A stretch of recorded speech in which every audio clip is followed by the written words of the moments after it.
Hello, class. How y'all doing?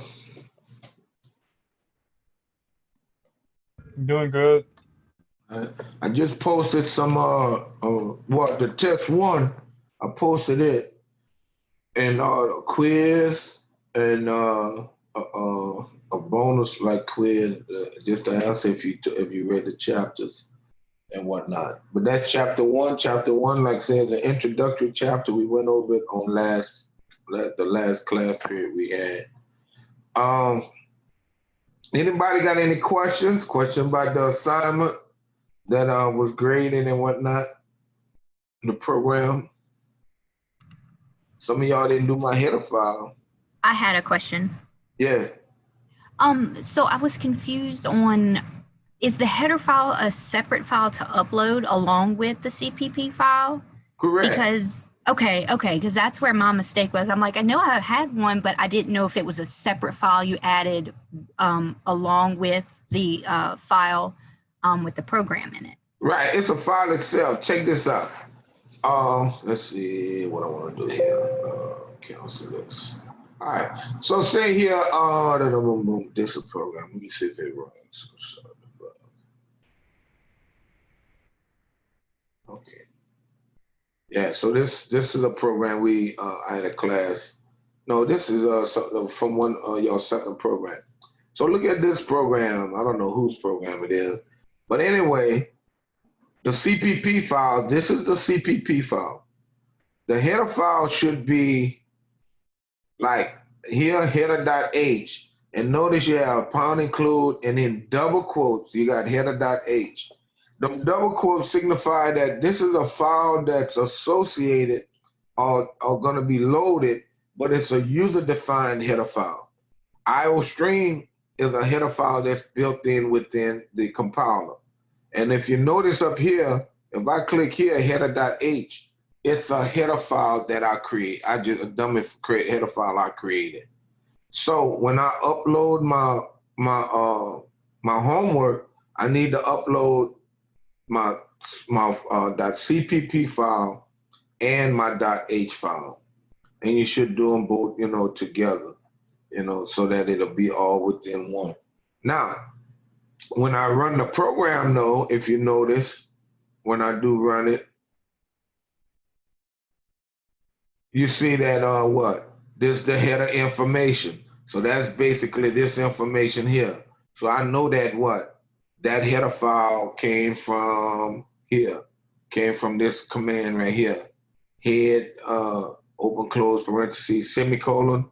That came from, first of all, this header file being loaded, and that means I can call this function within that header file.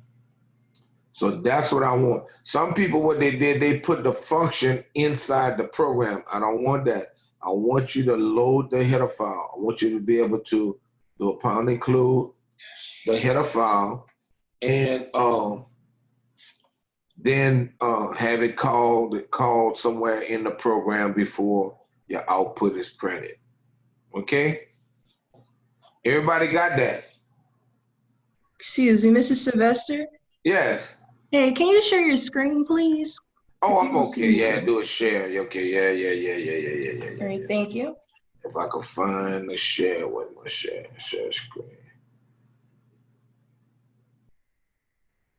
All right. So if you notice, and I was talking, like I say, just talking in the winter. So here, so this is a program. Here's the source, whatever the .cpp file. Here's the .h file. All right. The .h file is an independent file from this file in that it's its own file with its file name. But inside the source, I have what? Header.h, which is this file name. So what? And it's in double quotes showing that it is created by you, the user. And when you execute this program, it's going to load everything that's in here. And this function will be able to be accessed. And I know that, okay, I have it here. Head, open, close parentheses, semicolon. And if you look here, it printed the head, and then it went on and did, well, that's not the program, though, huh? Oh, that's not the same program. And it did supposedly it was supposed to do the square root. Oh, it did something else. I think I know what happened. I was supposed to open up something. Let's see, I'm gonna build it. Component. Okay, now I run it. Well, what happened? I think I know what happened. Control A. See, I just loaded it. I didn't actually close this. Close solution. I'll open homework. Again. And see, this is the actual program. Control. All right. So now, Control A, Control. All right. So now when I debug it, I'm gonna get the program from the right. So I'll do 4 or whatever. So see here, it printed out this header file, and then whatever I wanted to square the numbers from 1 to 4, and that's my values. All right. Everybody got that? Any questions? Questions?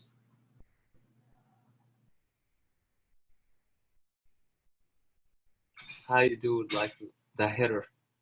What about it? I don't understand the header. You don't understand the header? No. All right. The header file is just a file with information that I want in it. In here, though, I created a header with no information. But you're going to have, like, see out your name, see out the course, see out the program name, see out the due date. That's what you're going to have in here. Okay. The header file, I want it to be user-defined, all right? So with the header file, let me open it.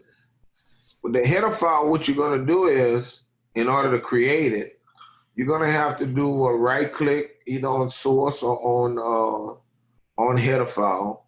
It takes you to the same place. Do add new item, and then it'll be a .h file. So what I'll do, I'll just create another one, and I'll just say today. Oh, I want to do lowercase. Today.h. I mean .h. Right. So that's just something that say today.h. So I added it. So now it's a .h file. I thought I could move it. Okay. So now it's blank. It's not in the program. So what I can do, I could do pound include if I'm going to input output something. All right. Using namespace. Not in main. And say I wanted to just whatever. I wanted to do something like maybe could be anything. Say I'll say void TD. All right. And I'll just put TD. And then I'll do something like I can do whatever I want to do. I can say int x equal 4.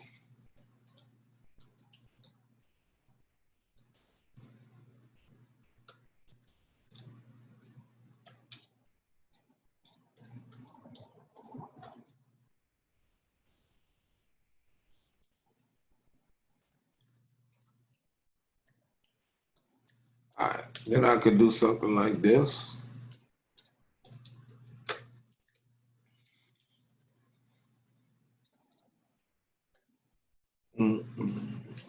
All I'm doing, I'm just creating somewhere I can output something.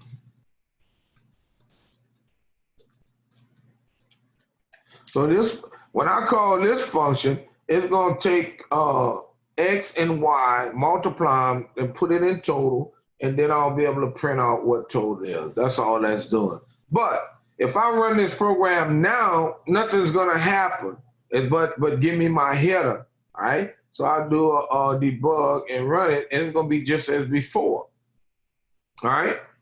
But if I say total, if today is my header file, I have to come in here and do today.h.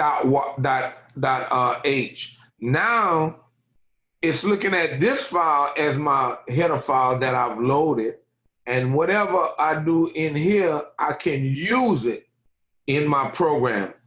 It doesn't automatically make it available, well, make it executable in the program. I have to call that function. So where I have here head, I could change that to TD, and the computer knows that, okay, being that today.h is a header file and TD is a function in that header file, I can call that function, and whatever that function produces, I can use it in here. So now when I run this, all right,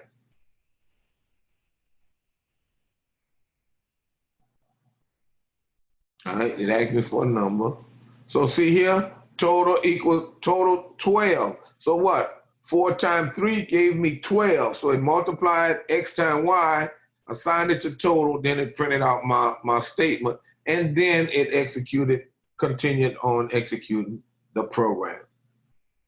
But this is important. The name of the file is important. But then just because you got the name of the file loaded, now you need to call the function. And some people didn't do that. They didn't call the function so it can execute within the program. So you can load the header file, but you still got to call the function so that it can execute. All right? Did that answer your question? Hello? Hello? You hear me? Did that answer? Yes. Oh, okay. Thank you. All right. And I think I put something in announcements giving you a sample of the header of a header file and whatnot. And I think header file with the program with the header file in it. So make sure you check your announcements too. All right.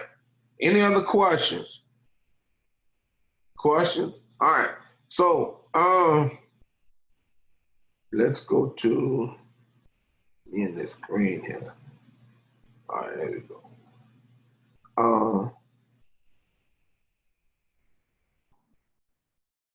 Let's go here. Now, this one. Yeah. I'm thinking. All right, so let's go to our 193 class. I don't know why this program do that at time.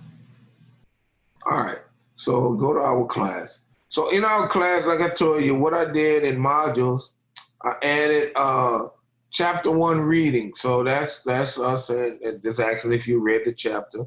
That's due by the 4th. Also, I have well, why did they quit? Oh yeah, that's right. Then I have a string program that's going to be due by next class period that night.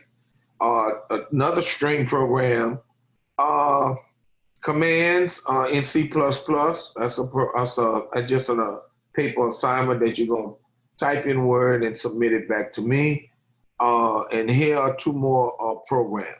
Now, this program here on commands, sometimes people get commands and operators and symbols confused.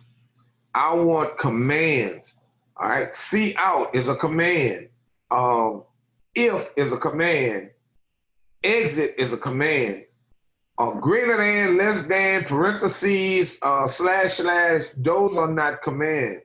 All right, I want C++ commands. They are words or keywords in C++ that are used for particular reasons. All right. And look, this is the way I sample of how I want the assignment to be done. Do it in Microsoft Word. I got you the Word Office, but use Word. And what you're gonna do, number one, have commands purpose. Number 1, whatever the command is, C out. Then what's it used for? Used to display the output of the standard output device, i.e. the monitor. So short, sweet, I don't want no whole paragraph, 3-4 line paragraph. A simple explanation of what that command is to do in C++. All right? So that's what I want. Now, if we kind of look at the assignments, we can kind of look at them, but we're going to go over the chapter.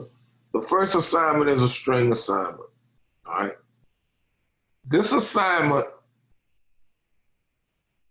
will tell you to create variables, all right, for each of the different outputs. It says write a C++ program that would declare and initialize. Now, what is initialize? What does that mean? That means to give it a value when you declare it. So if I'm giving name a value when I declare it, that's initializing, but that would be like name equals BRCC. That's initializing. You giving it a value. So if I do a C out on name, I can get a value. I'll get that output. All right, not string name, then name equal whatever. No, string name equals and whatever it's equal to. That's initializing. Giving it the value at the starting point. And the same thing for all the others. Give a value for city, a value for state, a value for semester, a value for year, a value for major, and a value for a job title or a particular job or position that you wish to attain after you graduate. Once you declare that, after that, I want you to create the output for statement or statements that will output the information exactly like this. When I say exactly, not necessarily what the highlighted or portions, but it should say hello, comma, new line, but then this is another new line. My name is, and whatever your name was initialized to, period. I am from, whatever city was initialized to, comma, state, whatever state was initialized to, period. I enrolled at, new line, and they can say you can do another C out or in this, another C out, BRCC in whatever semester, space, whatever year that was initialized. So these are two different variables. Okay. Major, which would be whatever your major is, computer science, or whatever your major is my major. I plan to work as, and don't say new line, I plan to work as a, and whatever your job was initialized to, once I have completed my studies. Simple as that. Remember, variables must be declared as string. And string, you have to, if you use string, you have to use the string header file. All right. Now, that's the first, that's that program. All right. The next program is very similar but different. All right.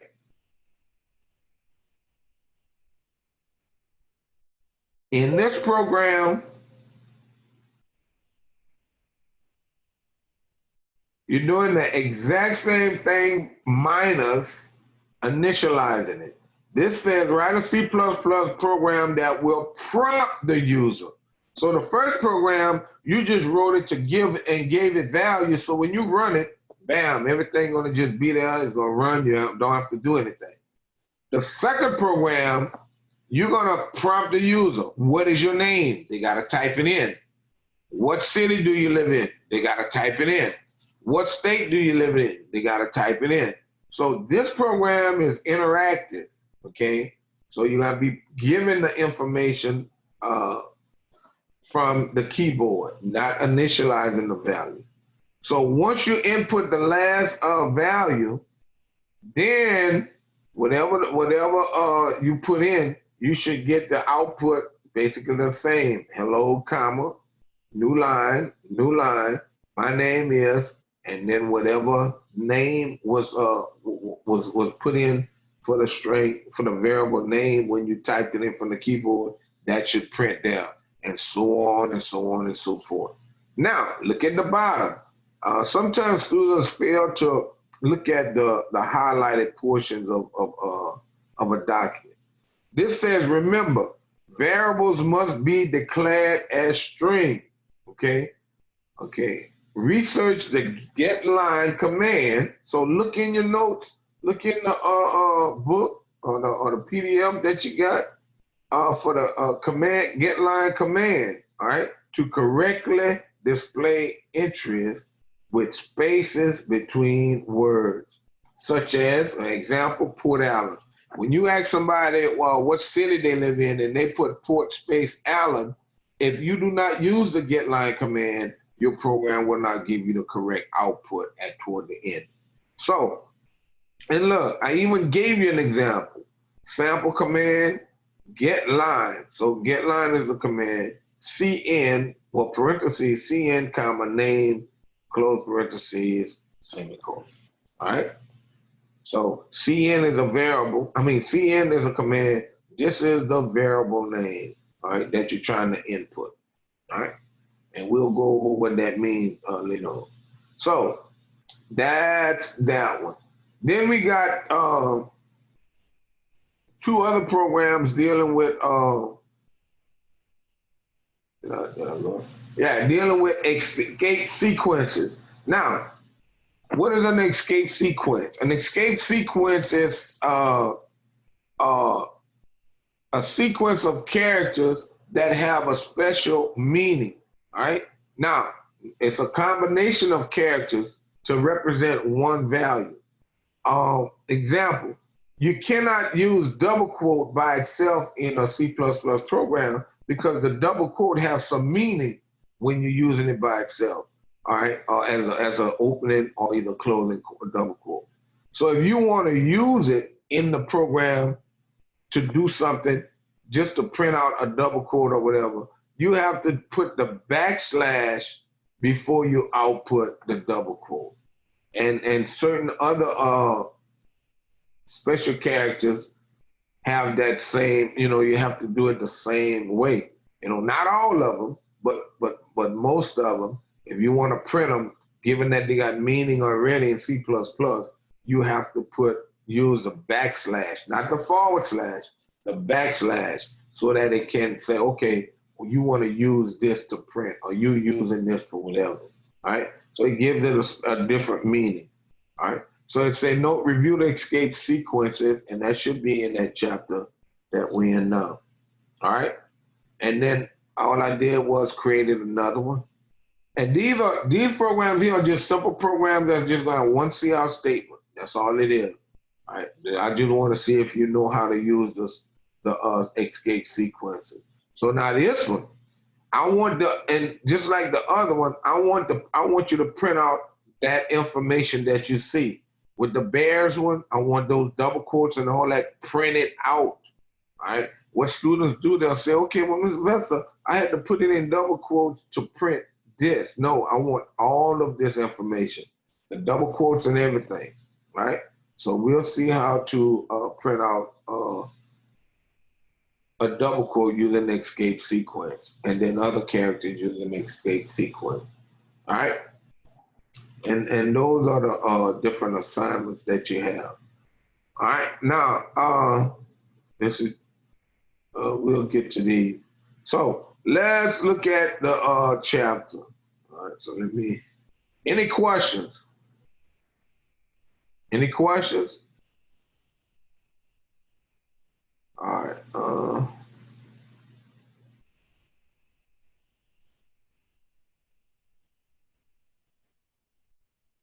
Okay. Now,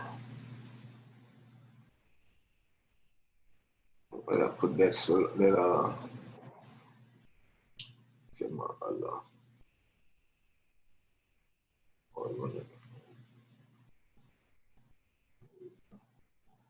Trying to find. I think I got in the previous semester.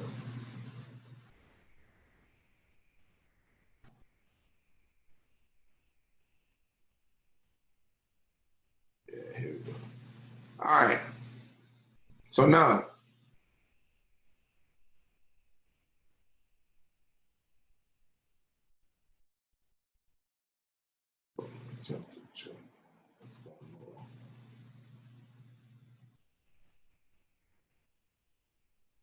on computer. Wow. Okay. So here, we're in chapter 2. All right. Parts of a C++ program. Okay. So what happens is, what they did, let's see if I see the program. Oh, they didn't show it. But anyway, oh, here we go. C++ program. Anytime you see slash, that's a comment, all right?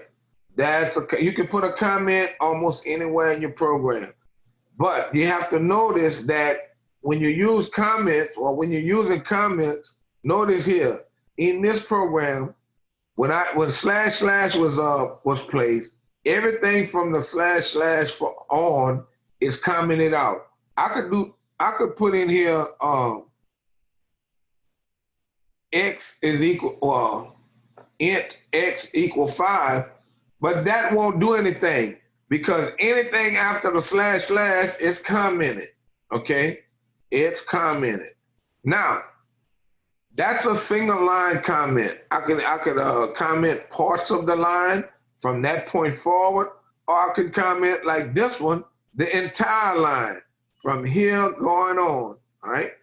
Now, there also is another comment feature where you can comment out a body of text, all right? So what I can do is I could do something like /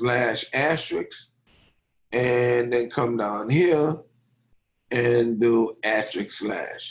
That means everything from beginning here to the end of here is commented out. It won't be executed. It is a comment. This is a block, comments a block of statements, all right? So, like I say, you have your different comment statements. Now, All right. Looking at this program, / comment, pound include, loading the header file. This header file allows us to use the CIN and COUT so that we can what? Input data into the computer, but also print out data. All right, using the COUT. Int main. The main here as the main function, and we don't have any calls or nothing. So it's going to execute this and return a 0 back to this int main to say, oh, hey, we reached the end of the program, we can finish. All right. Now, notice here, main. Main is a function that must be created in all C++ programs. Anytime you create a C++ program, you must have a main function in it. All right. Now, only one though. Like I said, you can't create multiple files and have multiple main programs. When you create this this program, any program that's dependent on this one that it can call and call functions cannot have a main function in it because you'll run into errors. All right, you'll have errors. Even if when I do a header file, when I load a header file, it can't have a main function in it because the compiler will be confused as to which one is the controlling program. Just like kind of like having two antiviruses on your computer. An antivirus is supposed to control and protect the privileged areas and whatnot and files of your computer. So if you got one software doing it already, and then you load another software application, and it's gonna look at the other one and say, well, wait a minute, I'm trying to do this, but they got control over it, so you know you're gonna run into a bad issues because both of them are trying to do the exact same thing and really could bog your system down. All right, so now we got int main. A main function has a function header. All right, you could have arguments in here. We don't have any, and then you have your body, your open curly brace and your close curly brace. All right, and that's your program. You execute it. This is what you get. Programming is great fun. Yeah. All right. Pound include, like we say, preprocessor directive, that loads the header file. Oh, using namespace, that just loads the standard library so that you don't have to use a special command or scope resolution in front of the CIN statement. All right. Int main, like I said, that's the function header, and that's the beginning of the actual coding of the program. Then after that, you have your curly braces, which they don't talk about. They did talk about open curly brace to define the start of the body. You got programming is great fun, which is a part of the body, within the body, and return 0, which returns the 0 to say that the program reached the end successfully. And then the close curly braces in the process. All right? So that's a simple program. Like if you want, you could try to type that, but we didn't type some other program. But if you wanted practice, you could try typing it too and see what happens. All right. Now, here we go. Special characters. Okay, you should know that / that's for comments. The pound is used to look for right before the pound with the include, so we can load header files or preprocessor directive. You got the open and close curly, they call closing bracket, open and closing brackets. Now, these, like I say, are used on your header files. They're used in some other places in the program in C++ also. But by themselves, this would be less than. By itself, this would be greater than. You have open and close parentheses that are used when you create functions. Okay, and you can group off information in a math and algebraic expression. Open and close curly braces define the beginning and the ending of a function. All right. Then you used for other purposes. Then you have the double quotes. Double quotes signifies the beginning of a string, close double quotes, the ending of a string. and then semicolon where you have your files, semicolon, or not the files, a statement, a semicolon ends statements in C++. Not all statements end with a semicolon. Example, if you wrote an if statement, or if you wrote a function header, and let's go back here. If I go back here and have this, and I do something like this to the main function, I could have problems in my program because I just closed off my main function without without a body or anything. So this is like not understood. Well, if this is your program, your main function, and you ended it here, then you should not have anything else here, or you should have something signifying what the body of this is. All right.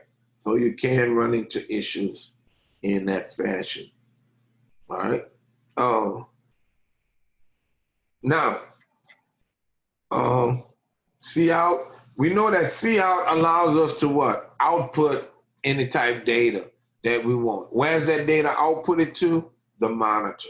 All right. So cout allows us to output data to our computer screen. Simple as that. All right.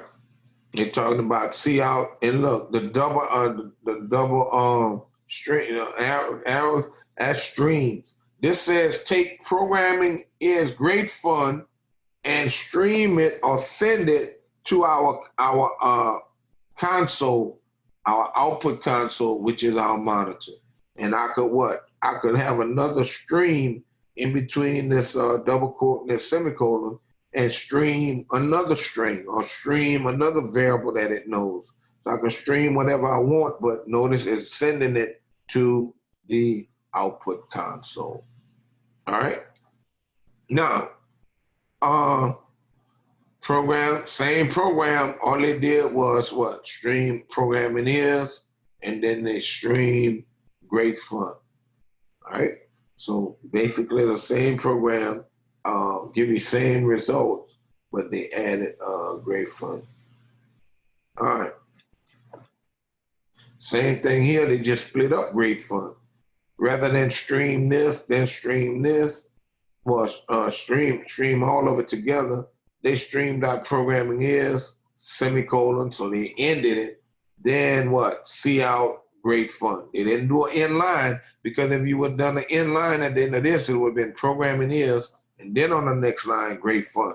But looking at this, it would do programming is, and then great fun, because there's no inline. So, all three programs written differently, cout statement written differently, but you got the exact same result. All right. Now, same here. Look at this. The following item were top sellers. Close the double quote, semicolon. During. Now, looking at this, I would say the S and the D won't have any space between them. All right. The colon and the C, capital C, would not have space in between them. The S and the C in coffee would not have a space between them. And the E and the A in aspirin would not have a space in between them. So you see how, looking at this, you say, oh man, the program is right. What's wrong with it? It's no errors, but you have what? You have display errors in the display, in that words are jumbled together. People can't understand what it is you're trying to say, because they got to decipher where a word begins, where a word ends, etc. All right? So be mindful. All right? And all they're doing the same thing now. What they did, they kind of rectified the problem a little bit, where all they did was put in each line on a new line. All right? Now, notice here, okay, and notice here, it's showing you how you can do cout, my pets are, then stream, inline, then stream, dog. So you can have multiple streams. It doesn't matter how many, as long as your syntax is correct. I'm streaming this, okay, streaming a new line, I'm streaming dog, then streaming an inline, streaming cat, streaming inline, streaming bird, streaming inline. All right. So all that's the same. Now, in this example, what they're trying to show you is the difference between using the command NL or inline, we say inline, but it's NL, and the \n. What's the difference in the two? The only difference in the two is the coding, the way you use it in the code. But other than that, they're the same, they work the same. They return you to a new line. All right, so let's look at that right quick. I'll just take this as an example. So looking at this, if we look at, say here, so here I got inline, which means I'm gonna run it all. Once I do my dash line, my number's gonna start right after that, if it doesn't have another inline somewhere else. Okay, all right. All right, so notice the dash line and my number started right after that dash line. So now I'm gonna show you. If I go in here and do,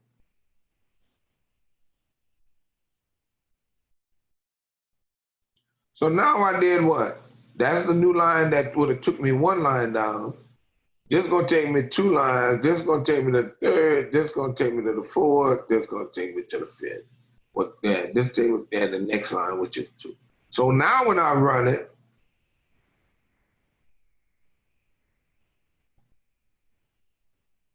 and I'll put in 4 again. So see what happens? I have all these blank lines in between here, all right? So that's what it did. Now, that's using the \n. So we got what, 5, 1, 2, 3, 4, 5. 1, 2, 3, 4, 5. Now, I could have also did this. I could have also did this, stream and else 2, 3, 4. All right, so now let's run this and see what happens.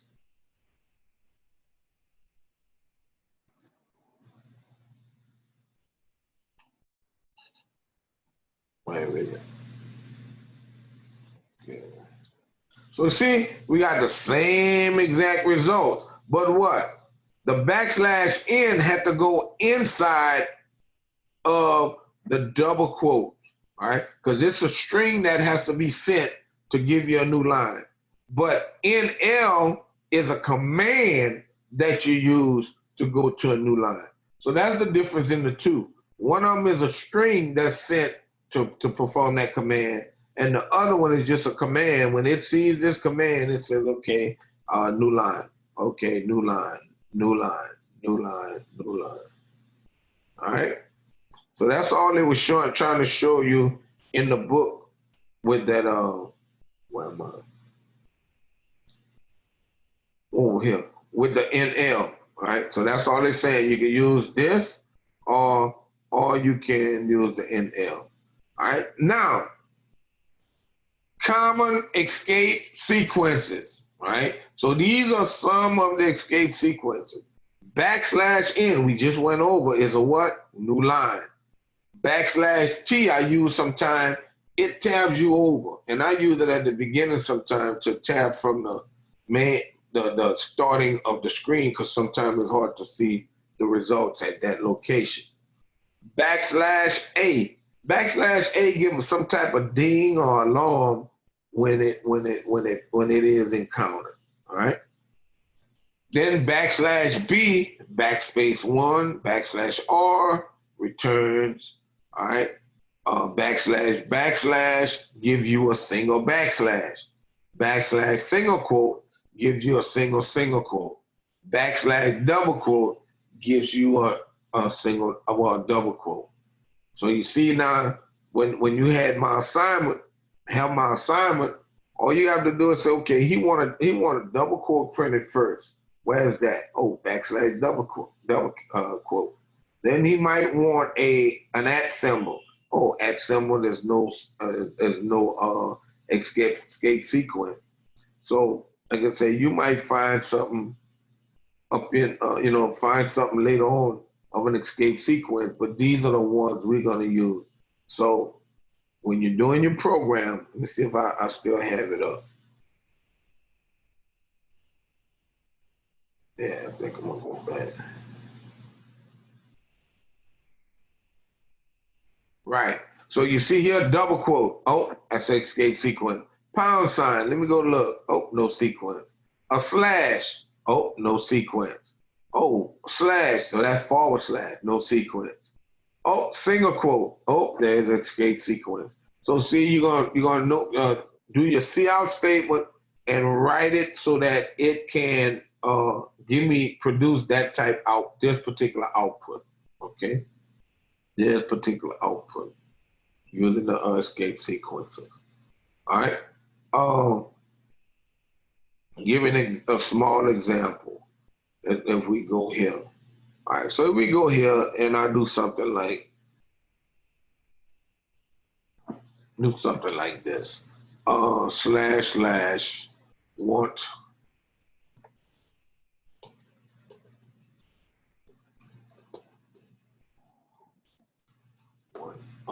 let's see, 1, 2, 3, 4, 5. All right, so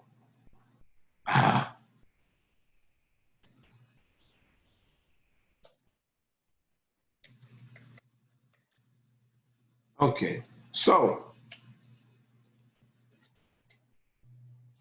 if I wanted to print that out, and I just made a comment, if I wanted to print / double quote. So well, how do I do that? I see out. So in order to print one /, it says what? What's the escape sequence for one /? 2 backslashes, correct? So now I need to go back here and do / That's going to print one /, but then if I wanted to print a second one, what do I do? / If I wanted to print a third one, / If I wanted to print a fourth one, / If I wanted to print a fifth one, / So the first one is canceled out and it's going to print the second one, all right? So now I also want to print out the double quote.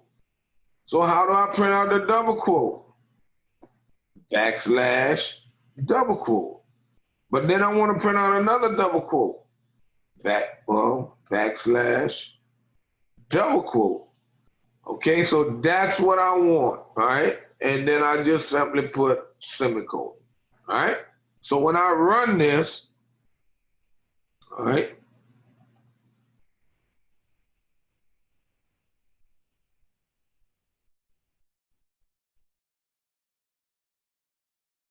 all right, so look here. When I run it, I got 1, 2, 3, 4, 5 backslashes and 2 slashes. So 1, 2, 3, 4, 5, and 1, 2. So see what happens? I use the escape sequence chart to actually create my output for this information right here. All right. So that's how you would use the escape sequences in a program. Now, pound include directive. We know that just allows us to load our header file. If I'm going to use string, I have to use pound include string. If I'm going to use some math functions like power, truncate, or whatever, I have to use the pound include math.h. All right. So it's certain things I have to use in order to accomplish a task. All right. Variables and literals. Now, we get to this point. A variable, right? Variables represent storage locations in your computer's memory. You say, well, what you mean by stored location, Mr. Sylvester? When you create a variable, say int x, x is allocated memory space so that an integer value can be stored in it. So that's all it's saying. A variable is a memory location that can be accessed by the computer. Now, that memory location, a value might be stored in it, but we, the users and the computer, reference it by that variable name. So we have x, in the int x equal 5, the computer gonna say, okay, find a location, int x, int has 4 bytes. I want to reserve those 4 bytes for an integer value called x. And whenever you use x, you can assign values to that memory location. X equal 5 is going to take the value 5 and store it into that memory location that was allocated for x. And you can retrieve that information, reference the information whenever you want to. All right? Now, another thing with variables, naming of variables. We went over that last semester also. There are some rules you have to follow in order for your program not to have errors in it. And let's go back to visual, all right? So in visual, it's, first of all, a variable name has some properties. Number one, it must be one word. Give me an example. I might say, okay, I want to call something bank balance. So I can say int, or I'll say float. Float is a variable. I mean a data type. Float, and I'll say bank balance. All right?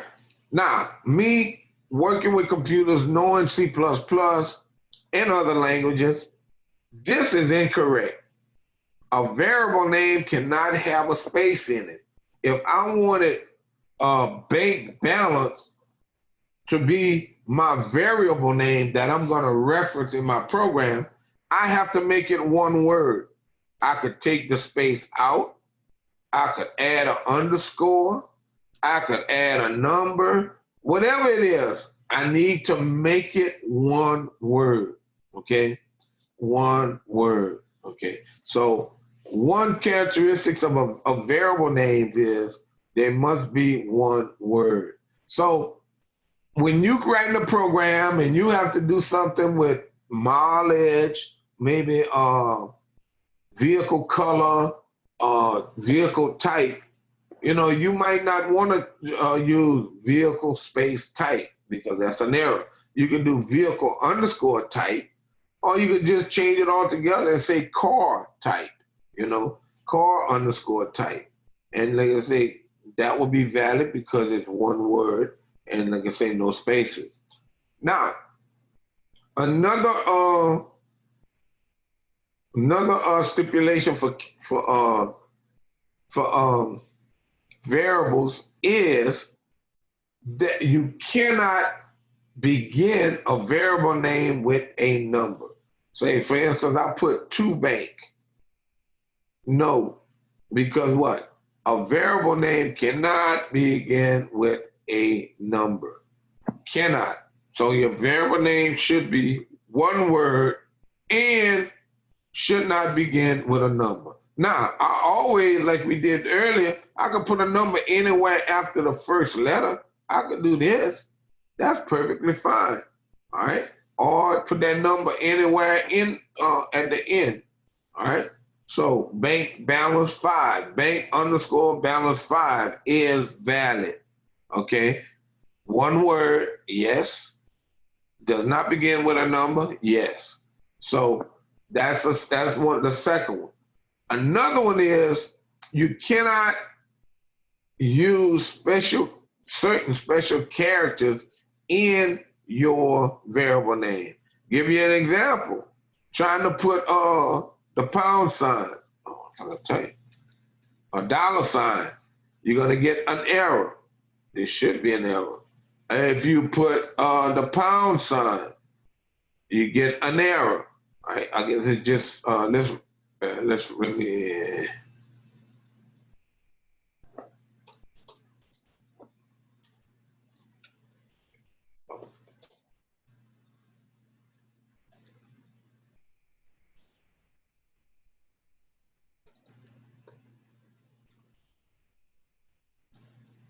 I need to do a seal.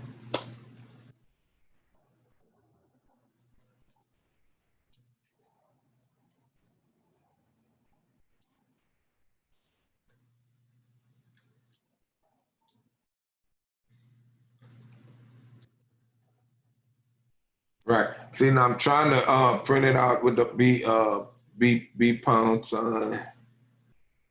Let's see, E5. See, so I'm getting an error. And the error, that pound sign, if I try to run it,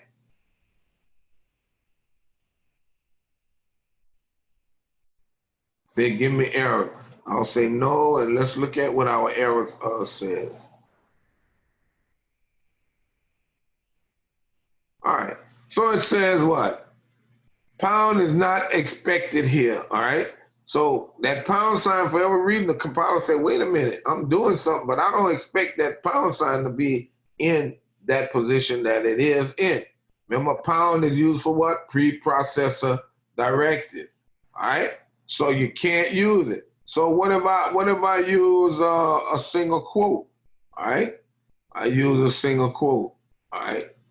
It's one word, but now all of a sudden, look what done happened to the ending of my first of all my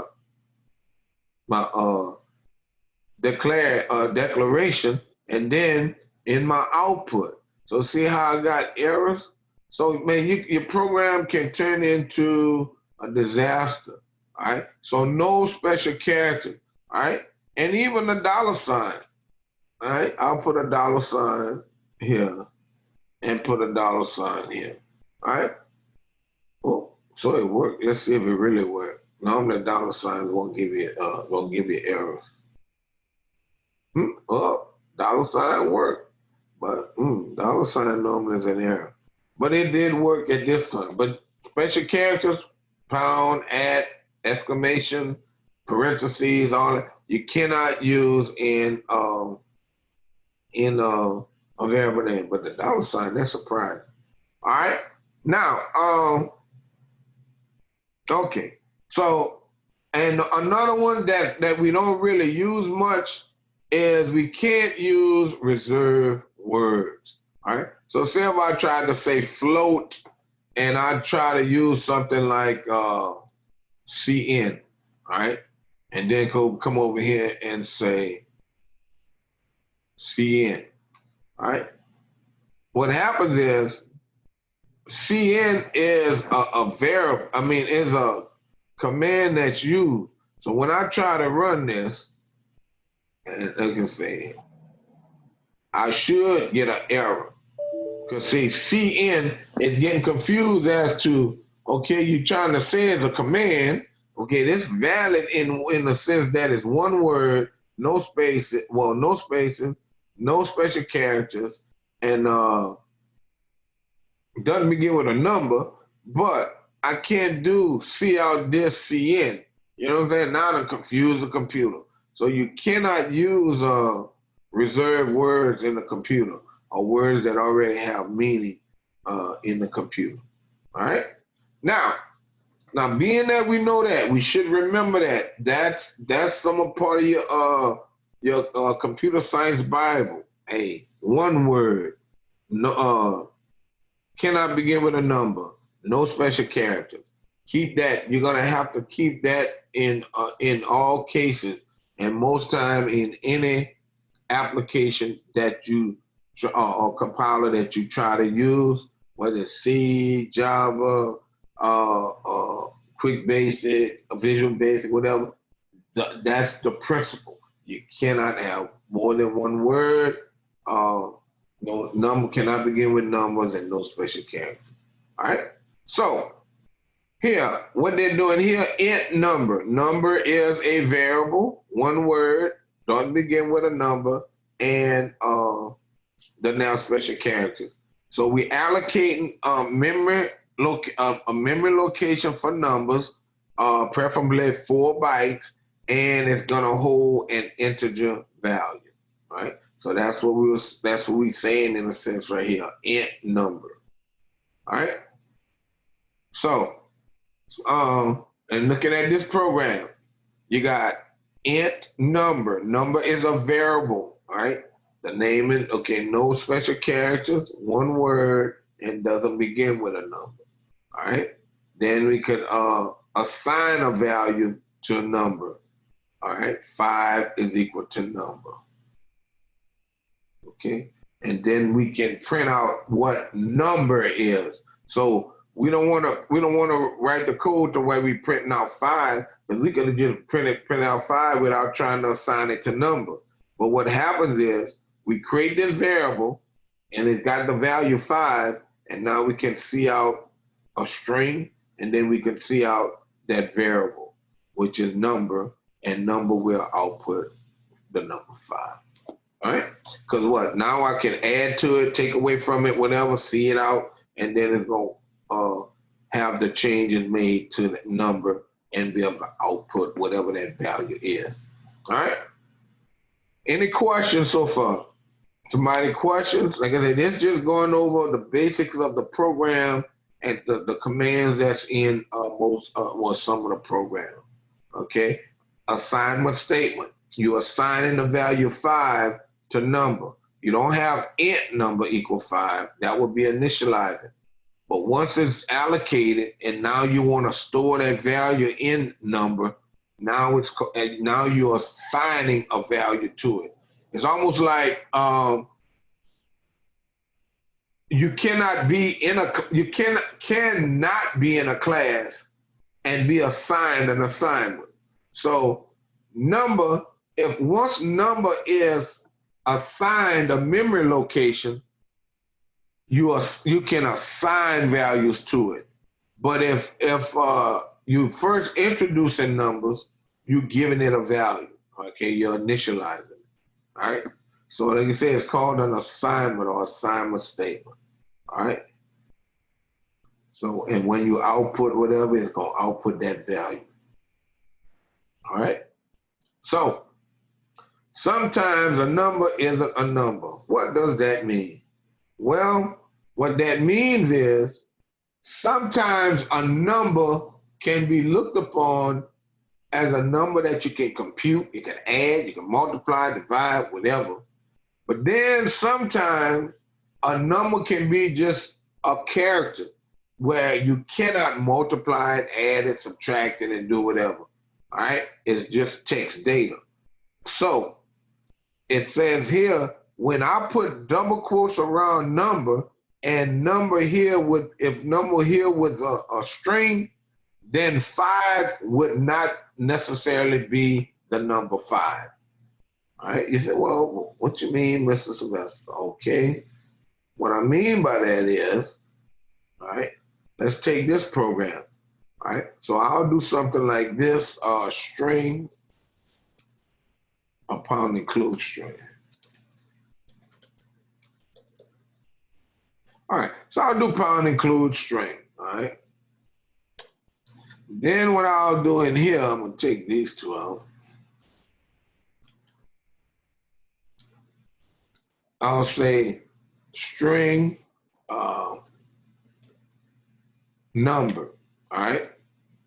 Then I'll say number equals. Now, if I do 5 like this, I'm gonna get an error.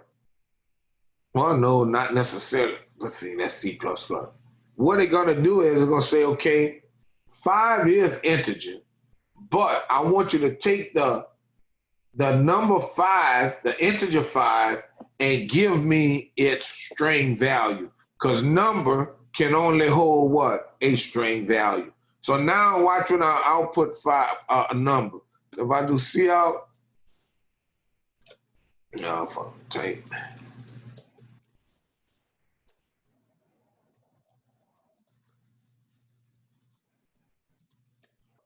Okay, so let's debug. Let's run this.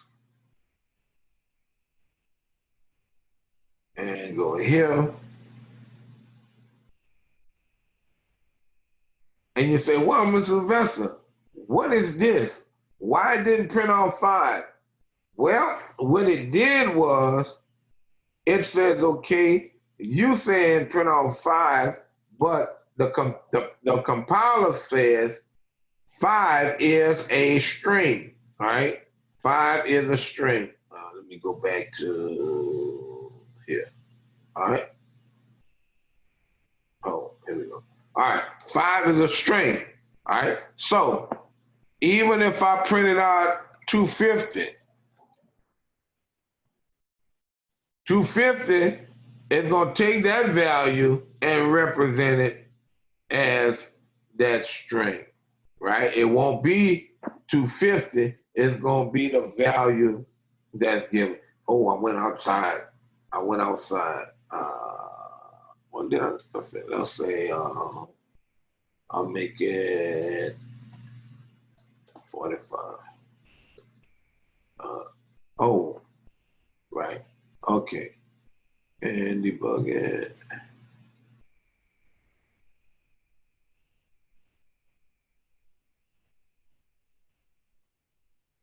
All right. So see what it gave me? It gave me what? A minus sign. So what it did, it went to a table and says, okay, take that string value and give it to me. So sometimes, and with the point we're trying to make, sometimes a number is not a number. It looks like it's 45, but it's the string version, all right? The string version, all right? Say if I type in, let's see, I think, what? 65, I'll do 65. All right, debug, all right, and it should give me the letter A. You see what I'm saying? So you say, well, Mr. Spencer, how is the letter A? Okay, what I'll do, I'll show you here. I'll go here, and let's look at the Ascii table. So if I go to this Ascii table, oh, well, let me click on it first. If I go to this Ascii table, so let's look at 45 first. Let's look at this. First of all, the decimal value, all right, that we typed in, and then its character value, which is the string value. So let's look at 45. See what 45 is? 45 is a number, but its character value is a what? That minus sign. Remember, why is all over there? Oh, here we go. 45. Wait. I'm gonna go a little more. A little more down. All right, so 45, look. 45 is that negative sign right here. So let's say what we typed in 62. I mean, in the 62, 60, 64, 65. So 65 as a numeric value, but what? We said it was a string is equal to the letter what? A. So sometimes, just sometimes, numbers are not numbers. Okay? Everybody understand that concept. All right? Depending on how you give your value a data type, your variable a data type, whatever value it is can be misconstrued and then you get wrong data. All right? Okay. So now sometimes, just sometimes, a number is not a number. Literal.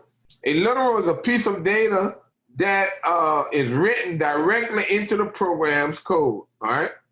Okay, one of the most common uses of literals is to assign a value to a variable. All right? For example, the following statement assumes that number is an int variable. Why? Because 100 is a whole number. All right? So it would be to our how would I say, our computer science intellect to say 100 is an integer. We're storing it into number. So probably number is of integer data type. Not necessarily, but probably, you know, there's a likelihood that it is. All right, so this statement assigns the literal value 100 to the variable number. So number equals 100. Now, class, I always tell my class, computer science, you need to know your mathematics. But at the same time, computer science has its own rule, all right, or rules about assigning value. And what I mean by that is, we could look at numbers equal 100 and know that what? Number has the value of what? 100. In a math class, we could look at this statement in this fashion, but also in a math class, we could look at this statement in reverse, where we could see 100 is equal to number and know that what? 100 is stored into number. In computer science, we can only look at it one way, and that's the way we see it in the book. Everything on the left side, on the right side, you use it to compute the value. I mean, you calculate the value and then assign it to the left. Okay, always. I don't care what application you are using. You always solve on the right and assign to the left. That's computer science. But we know in math, we could flip that around, but we can't do that in computer science. Just always remember that, all right? Because, and to give you an example, if I go to Visual Studio, all right, I have this, but let's say I'll change this to int for the sake of argument. I'll just change that to int, all right? So now number would equal 65, all right, the actual value. But, well, I'll say equal 65, okay, and I'll run it. And watch, we're going to get 65 because now it is, oh, what did I go to? I messed up. All right, debug it, let's run it. So now we're going to get 65. Did I run it? Yeah, see, so we got 65. That number is a number. But if I did this,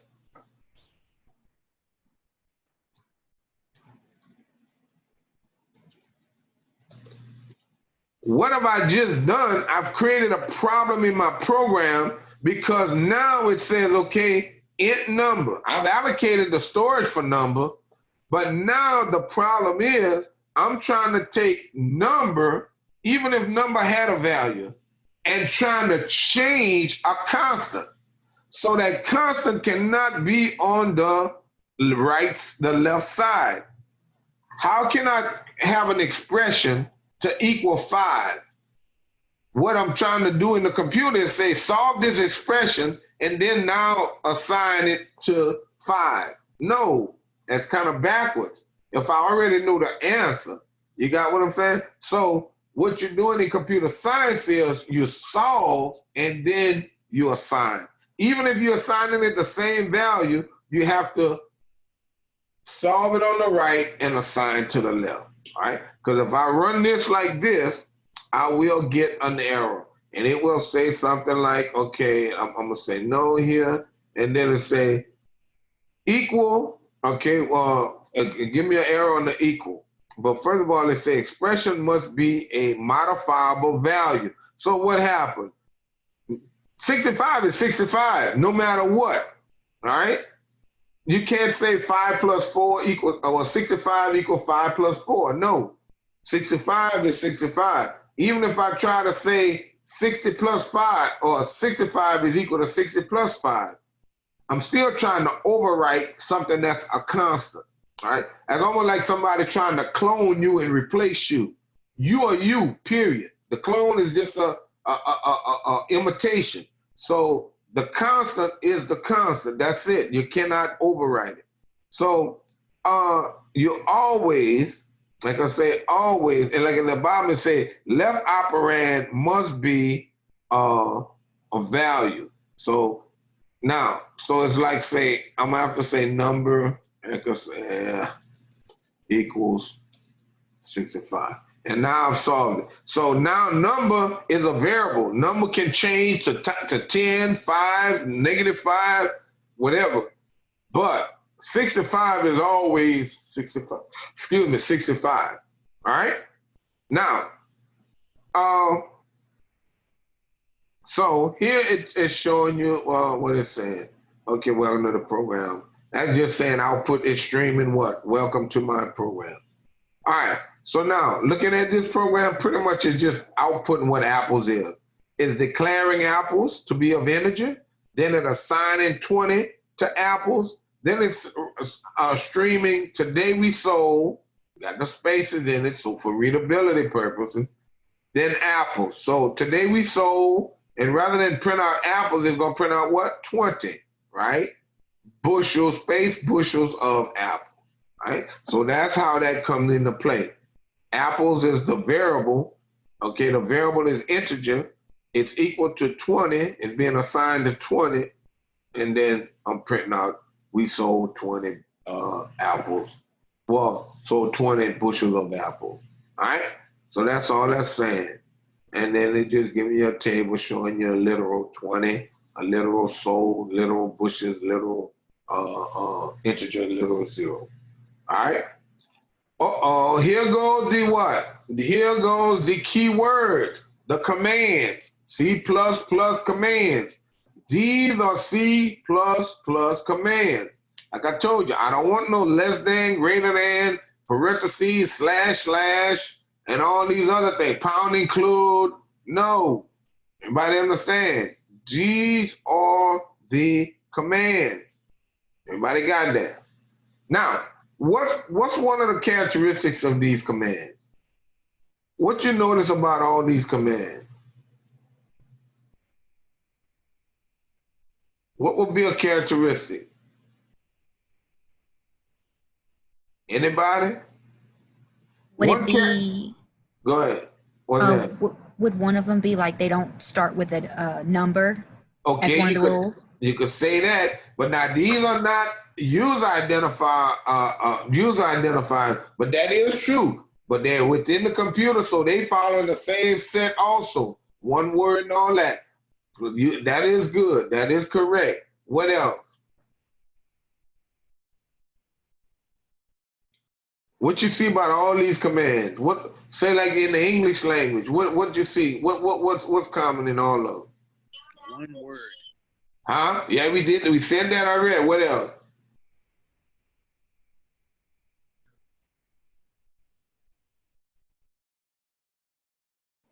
Nobody can send a. Okay, they all are lowercase.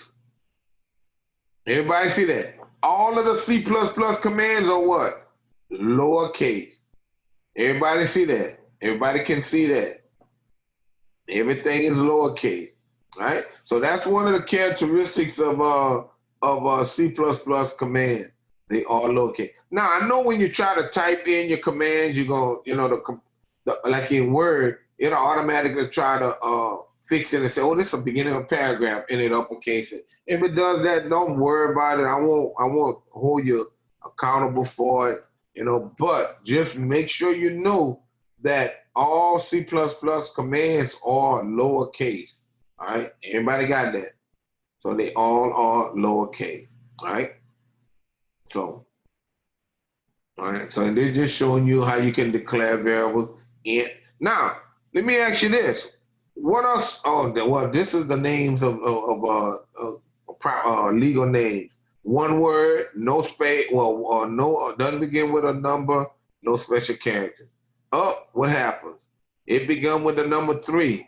So this cannot be a valid variable name or identifier. Underscores are permitted. You can use underscore. A minus sign in this case might be a problem because it might try to say, oh, negative, whatever. But I can use a minus sign in between words or whatever. Valid, doesn't begin with a number. It is one word and no special characters. Oh, what done happen here? Pound sign, that's a special character. Even though it doesn't begin with a number and it is one word, it has a special character in it. All right. So see how when you write your code, you're like, man, I need a variable. I need 5 variables. Or if I'm calculating, say you're calculating something like payroll, dealing with payroll. You got wages, hours worked, gross pay, net pay, deductions. So stuff like that. You should understand or know how to create those variables. They could be more than one word as long in a sense where you can read it as more than one word. But look here, employee num. You have to put some symbol or something in between where you understand it, like employee underscore num, employee underscore number, you know, or something like hours underscore worked, or overtime underscore hours underscore work. So something like that where it is one word. All right. Now, and I was getting a little ahead. Data types. I know class is about to end. Let me go over data types and then we'll go. Data type. All right. Well, they're talking about integer data types, but we'll just talk about data types. Data types specify the type of data a variable should hold. All right. Integer or what? Whole numbers. So if I do something like int x, x can only hold a whole number. If I try to say x, int x, and then x is equal to 5.23, it's going to store what into x?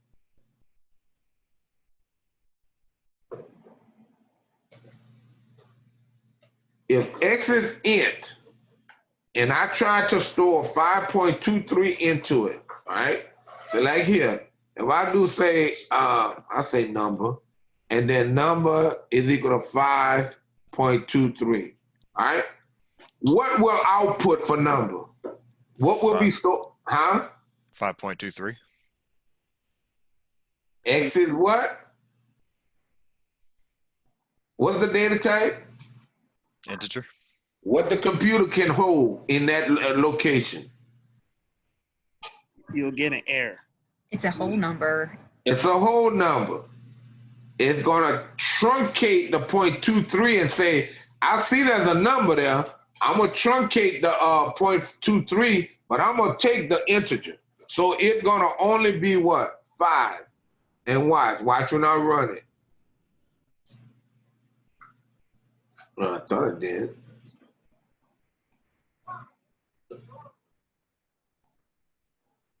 See? 5. See what happens? So what it says is, okay, I have a memory location that can only hold an integer value. Oh, you trying to give me a number with a data with a decimal. I'll disregard the decimal, but I'll take the integer. And if you notice at the bottom here, it gave a warning. Where is it? If I can go back to it. Yeah, here, right above this. It says conversion from double to int, possible loss of data.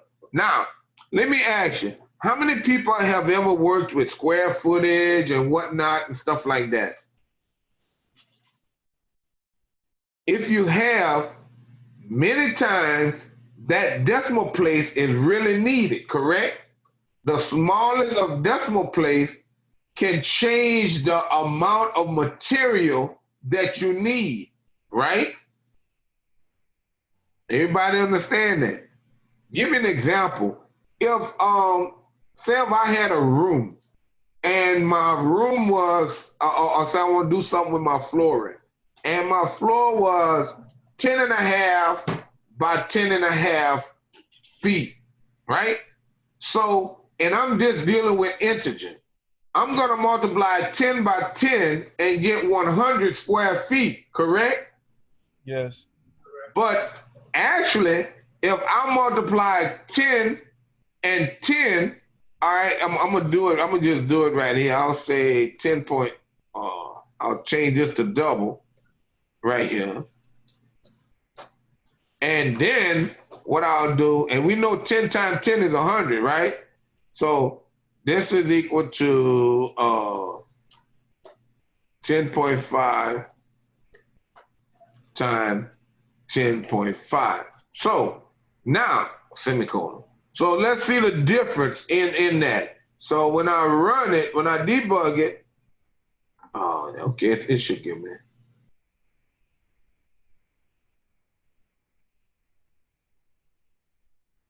All right, so look what happened. We know that 10 times 10 is 100, correct? But look how many square foot, how much square footage we off by, 10.25. So if we went to purchase flooring and we only asked them for 100 square foot of flooring, we're gonna have to what? Go back to the store, right?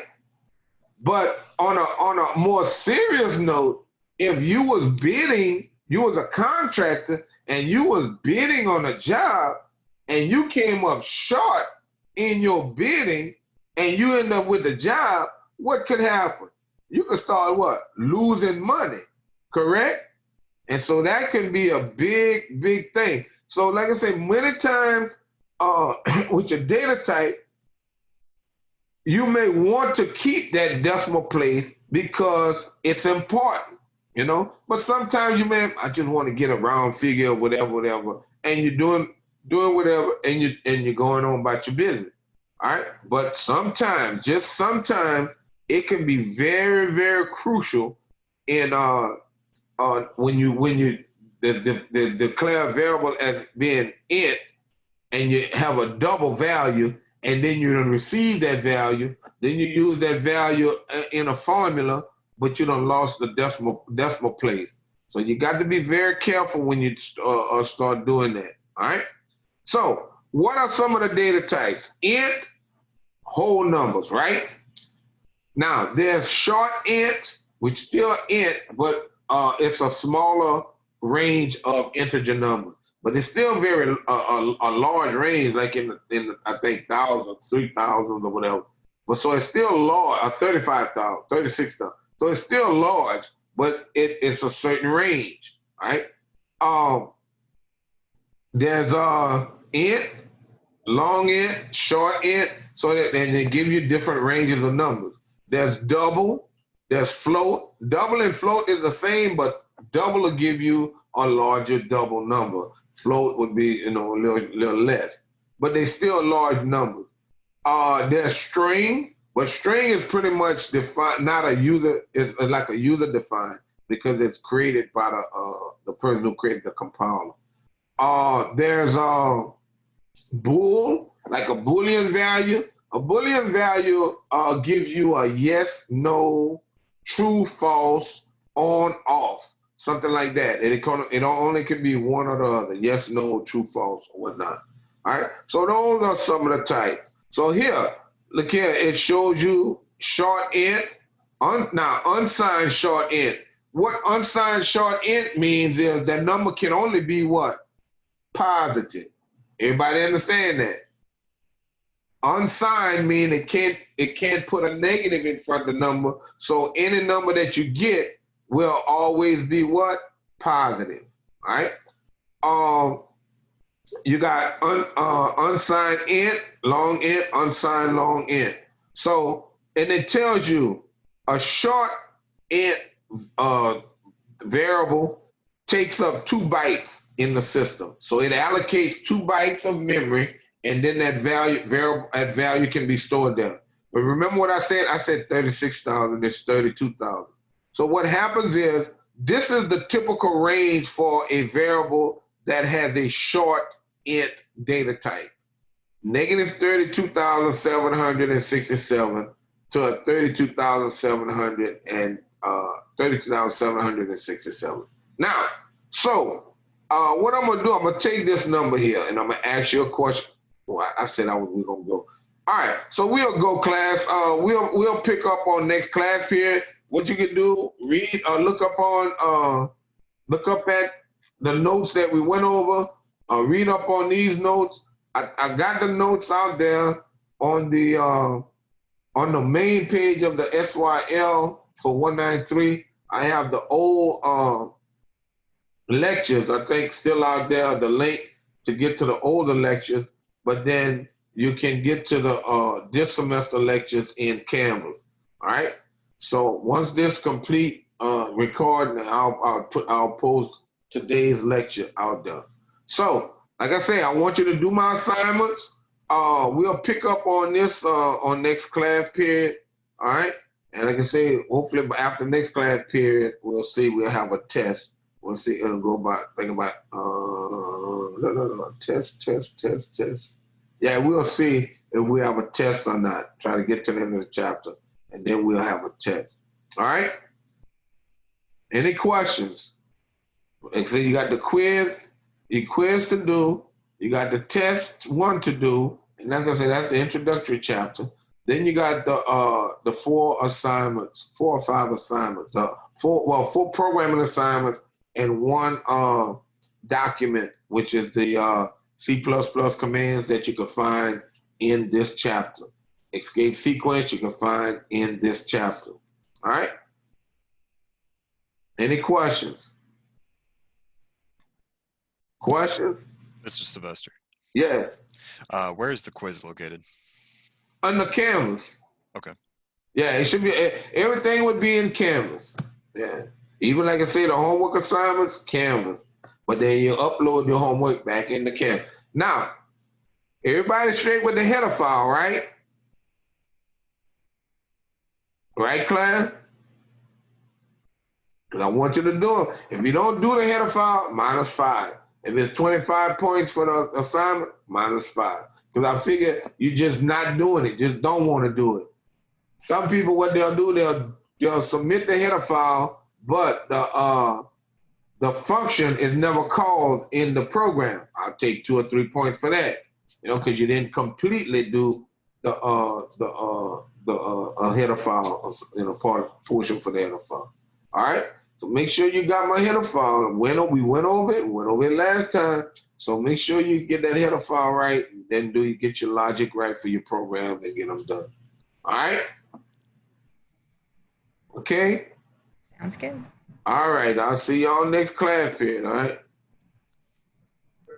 And make sure you take your test. No, Mr. Sylvester. Yes. One last question. What's the best way to contact you if I have a question, through Canvas or email? Either one. Well, Okay. Canvas is an email. Canvas do the email, right? If you email me through Canvas, cool. Now, what I do have too, I have office hours, and I like say like on Mondays 9 to 1, and it's like if you look at my syllabus, I have 3 separate. Let me minimize this and go here. Let me go. I'll go here. If you go to the syllabus, if you click on the syllabus, I have 3. Look, I have 3 different sessions, and what I did, these are my office hours. You see now. Grant you on Tuesdays, I always run over on my class. I'll go from 1 hour 9 to 10. I'll be on, but like from 10, I go all the way almost to our class time. So I'll be 10 o'clock all the way to like 1 something. Like right now at 1:30, over 1:30. So, but Mondays from 9 to 1, and like I say, sometimes in 9 to 10 here. In between, and then here on Wednesdays from 9 to 12. All right, but you got Mondays. This is the link. Tuesday, this is the Zoom link, and Wednesdays, this is the Zoom link. This is only for office hours, but for the class, we go through Zoom inside of Canvas. Everybody got that? Yeah, because I don't want you to get confused. And this one is these for just for the office hours. So, but like I say, you can email me. Normally, if you email me something, I'll look at it, and if it's something, I'll say, okay, well, try. If I kind of understand what you're saying, I won't give you the answer. I'll say, read up on such and such function.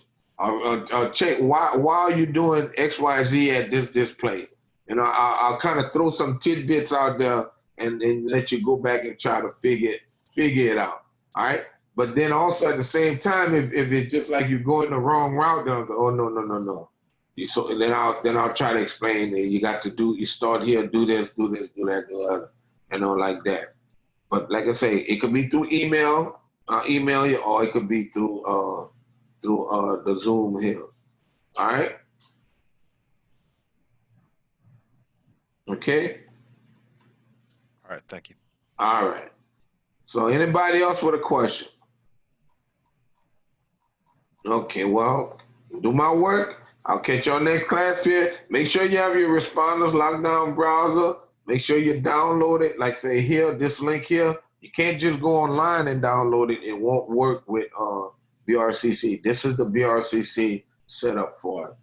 All right. Okay. So see you on next class period. Have a good one. Same to you. All right.